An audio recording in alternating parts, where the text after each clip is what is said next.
অনেকদিন ধরে ভাবছিলাম যে সাজুগুজু করি না, যে সাজুগুজু করে ঘুরতে যাবো, কিন্তু কি পরি।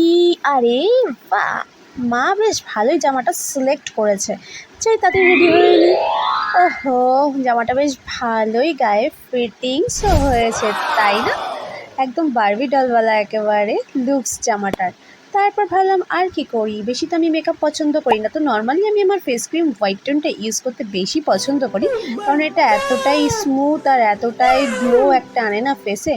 অন্য কিছু ফেস পাউডার বা কি বলো তোমরা, যেন কনসিলার আর কি কি মেকআপের নাম, সেও আমি নিজে মেয়ে হয়েও ভালোভাবে জানি না যে আর কি কি মেকআপ বা ফাউন্ডেশন দরকার পড়ে। তো যাই হোক, নর্মালি হোয়াইট টোন একটু হালকা কাজলটা না পড়লে যেন চোখটা যেন কেমন সাদা সাদা লাগে, কেন ম্যাটা ম্যাটা লাগে, তাই না? তারপর একটু কাজল পরে জাস্ট পুচ করে দুটো পারফিউম ছিটিয়ে দিয়েই লিপস্টিক। তুমি সাজগোজে মেকআপ চাই করো না কেন, লিপস্টিক ছাড়া সাজটা তোমার ভালোই লাগবে না। কটা সেলফি তুলে নিয়ে ব্যাস গেট রেডি আমি। এইবার তো ঘুরতে যেতেই হবে, একদম হালকা সিম্পল লুকে।